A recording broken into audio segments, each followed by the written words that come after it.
Wow. I literally was not expecting that.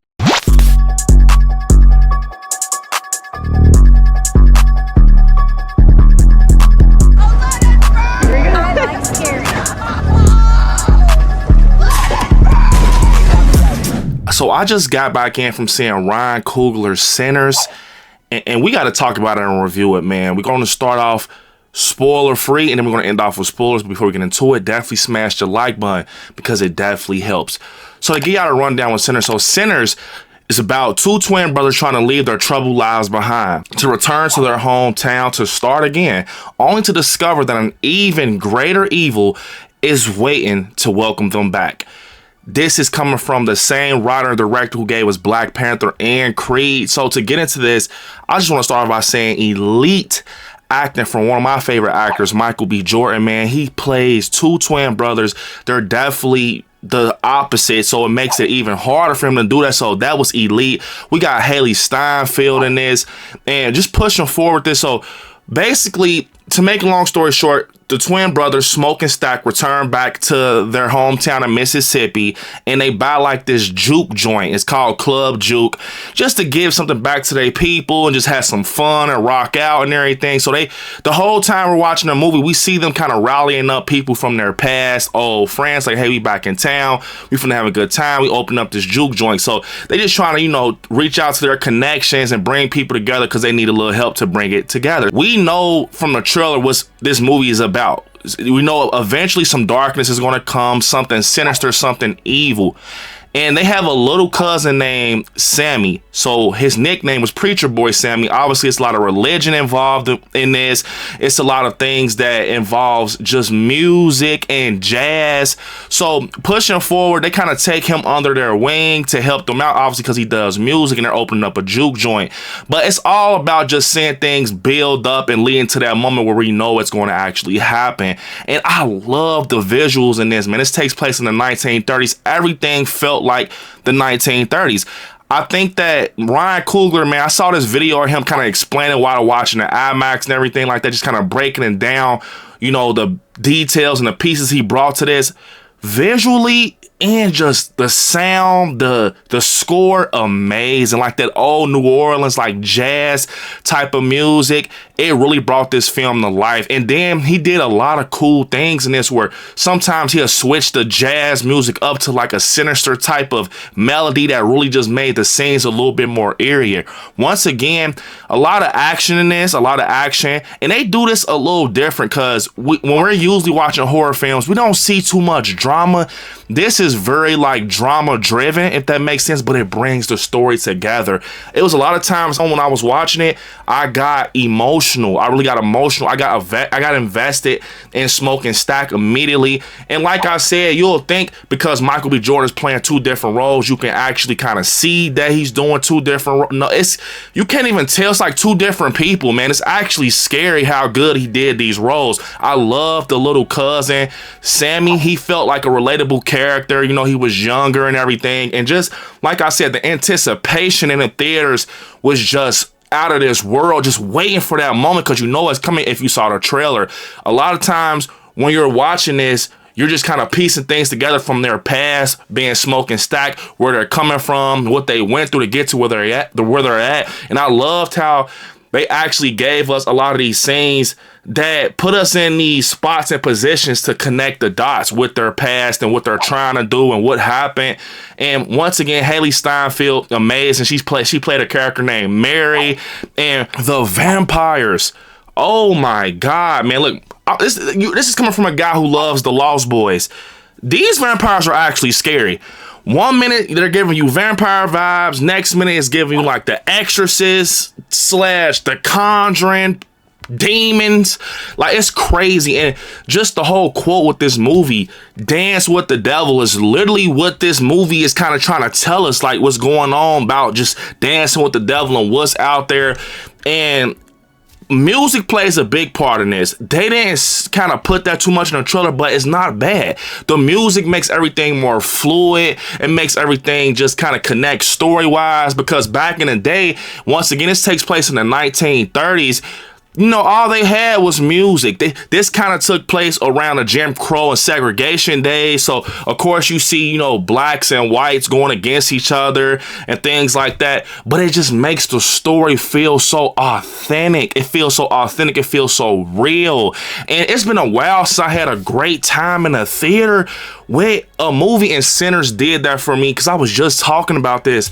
Like, man, it's been a while, and Sinners, Ryan Coogler, Michael B. Jordan, Haley Steinfeld, to the whole cast, y'all did it. This was amazing. The vampires was literally creeping me out from the moment they approached the juke joint at night. The music that we're getting in these scenes bring it to life. Like, it just brings so much life to it and just makes it feel so just sinister and evil and eerie and creepy.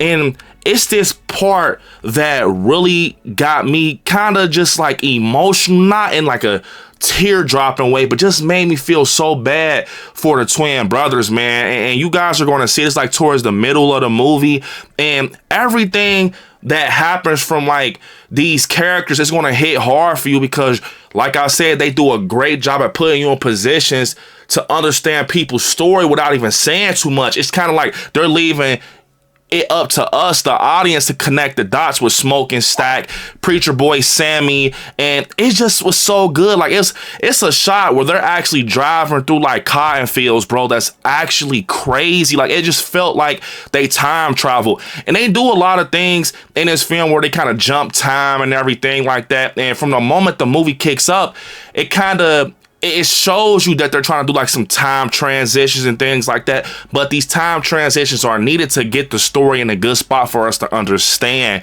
And like I said, man, hats off to Michael B. Jordan. This is probably one of his best roles, in my opinion. And this is now one of my favorite vampire movies. Like, I will definitely watch this again.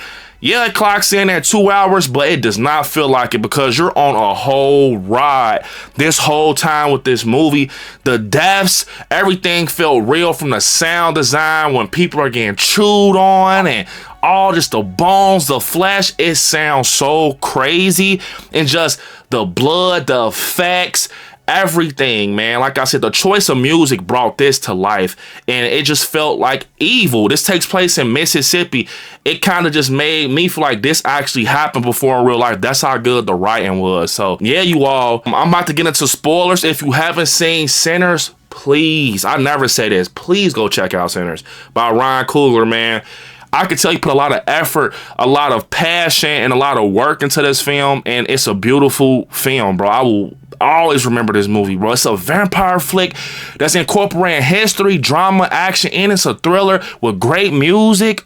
Crazy. And like the whole concept of them just kind of putting it out there, like, you know, be careful what type of music you're playing and stuff like that back in the days, like in 1930s, because you can conjure up something evil, and something evil can approach you, something dark, off of just music. Crazy, y'all. But once again, if you haven't seen Sinners, go check it out. I'm about to talk about some spoilers. Bust a U-turn once you've seen Sinners to come back for the spoiler talk. So, man, spoilers. To get into this Michael B. Jordan elite, Smoke and Stack, bro. These two characters, man, I'm not gonna lie, like, I loved both of them. Like, they were literally opposite. They were literally opposite, man.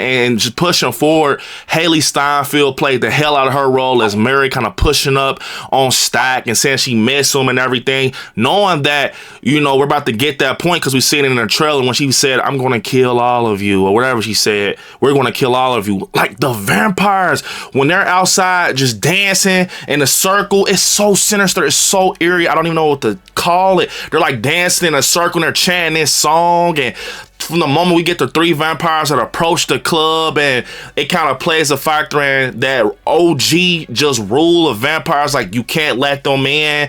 And Cornbread goes outside, and basically it goes from there. Haley Steinfeld comes in. That scene when she was fucking eating Stack's neck, I was like, oh my god. And Smoke found him. It was so brutal. like I said, they did not hold back in this movie, bro. You're going to get a good movie in Sinners. Y'all know, bro, we just had a good time. If you watching this spoiler side of it, we just had a good time in the theaters, bro. Like, that music, when Sammy's hitting that guitar, bro, and then the fire come up, and it just, that's like an OG jazz. Like, that's how I picture a juke joint back in the day. And then, like I said, Cornbread was a scary-ass vampire. Cornbread, oh my God, he was big. When that scene where you got the vampire, the main one, the guy that came to the house with the Indians and everything, and he took out the husband and converted him to vampires. When he's in the middle, and then we see like Stack as a vampire running around, Haley Steinfeld as Mary running around, and then we see Cornbread. Their faces, the lit red eyes, the sharp teeth, and they're just dancing around. I'm like, Ryan Coogler, bro, you done fucking did it. Like, this is a great vampire movie. Like, this is how I picture a vampire, bro. What I just seen, like, how they're coming up to the juke joint and they're just chanting a song over and over. I'm like, bro, am I watching a fucking Exorcist Conjuring type of movie with demons or vampires?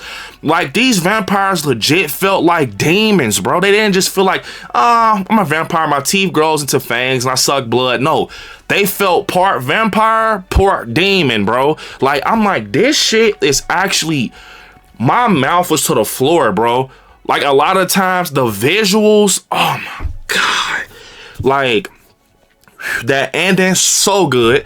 Then that post-credit scene when we see that Haley Steinfeld and Michael B. Jordan, their characters being Stack and Mary, they're not dead, because remember, well, I think her name was Annie or Ann, or the one who Smoke was talking to, said that they always live on. So we see them kind of do this time jump to, like, I think it was like 1960s or the late 1960s, and we find out basically that Sammy's still alive in a juke joint, living his dream. He didn't put the guitar down after everything what his dad said. Like, he was telling, you know, I think it was either Smoke or Stack, like, I'm gonna play this guitar, like, y'all left him with the Chicago, I want to be like y'all, like. And then when they came in, I said, what the fuck? And they said, like, we can help you live on forever, because, you know, he was getting up there in age. You saw the scars. So full circle. Ryan Coogler, you did it. This is one of my favorites, bro. I know I'm watching this shit again. I might go to the theaters again. You hear me? I might go to the theaters again. Honest to the man upstairs, I might go back to the theaters, bro. Like, this was just such a good time. Like, wow. One of the best vampire flicks, one of the best supernatural horror films out there. Michael B. Jordan, once again, man, great acting. Haley Steinfeld, amazing. Great score, Ryan Coogler. You did it, man. This movie, literally, for me, easy 9 out of 10. Easy. Only reason I didn't give it a 10 out of 10 is because it do got moments where it dragged, but depending on the watcher, you understand, because it's storytelling. So, but 9 out of 10, easy. Best film I seen this year. It's gonna be hard to top Sinners. There you go, man. With that being said, unfortunately, this is the end of this video. I want y'all to hit me up on all my social medias at ILIKESCARY. I want you to watch some horror movies. Stay scary out there. Peace.